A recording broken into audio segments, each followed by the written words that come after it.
युद्ध जब होता है तो दो विचारों के मध्य होता है।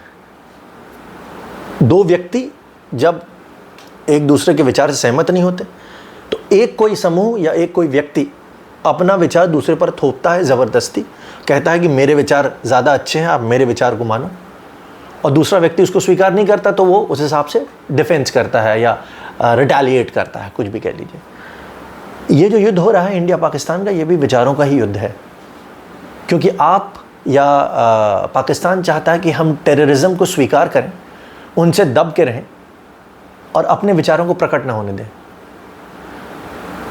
हम जो शांति प्रिय देश है, सब जानते हैं, इस पे कोई क्वेश्चन नहीं है, हमने कभी कोई ऑफेंस करा ही नहीं, हमने अपनी तरफ से कुछ स्टार्ट करा ही नहीं, ठीक। हमारे आपके विचार आप चाहते हो हम उसको स्वीकार करें और आपके साथ चले, वो तो हो नहीं पाएगा।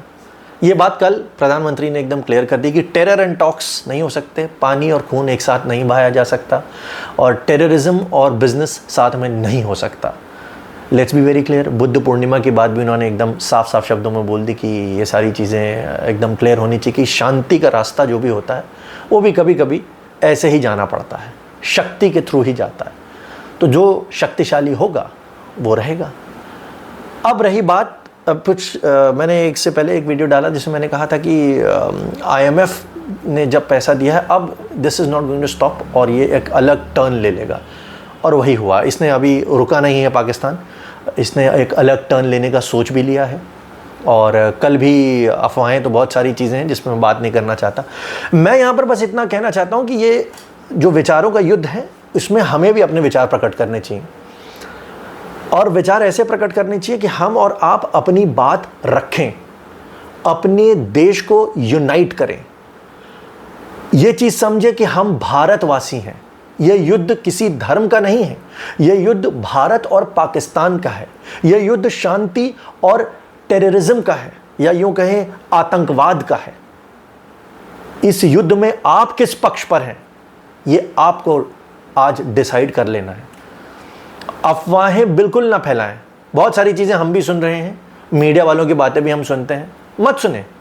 लेकिन अब जब युद्ध हो चुका है तो हमारे पास कोई और ऑप्शन नहीं है बजाय इसके कि जो बोला जा रहा है, जो गवर्नमेंट ऑफ इंडिया बोल रही है, हम उसको आंख बंद करके फॉलो करें, क्योंकि अब युद्ध स्थगित हुआ है। उन्होंने कहा है खत्म नहीं हुआ है, और अगर होना होगा तो हो ही जाए। लिरिसिस्ट रश्मि विराग जी की 2 लाइनें थी, उन्होंने कहा था, अभी कुछ दिन पहले मैंने उनसे पूछा भी था ये क्या है, तो उन्होंने कहा कि या तो तुम या हम, बात ख़त्म। और ये इस चीज़ पे मैं पूरी तरह बिलीव करता हूँ। तिल तिल करके मरने से अच्छा 30 साल से हम जो झेल रहे हैं, टेररिज्म, अटैक्स, इन सब को झेलते झेलते थक चुके हैं। क्लियर करो करना क्या है, एक ही बार में क्लियर कर दो। मुझे मालूम है कि जितने लोग बॉर्डर पर होंगे उनको बड़ा अजीब सा लगता है, उनको लग रहा होगा कि कितनी दहशत में रह रहे हैं।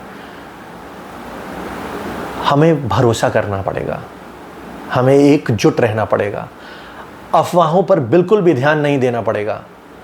और मैं फिर से ये चीज़ कहूँगा, हिंदुस्तान में रहने वाला व्यक्ति, भारत में रहने वाला व्यक्ति भारतीय है। युद्ध भारत आपस में नहीं कर रहा, हमारे विचार आपस में नहीं टकराने चाहिए। हमारा विचार क्लियर है, हम पर हमला करोगे तो हम अपने बचाव के लिए जो बन पड़ेगा वो करेंगे। That's it. Stay United.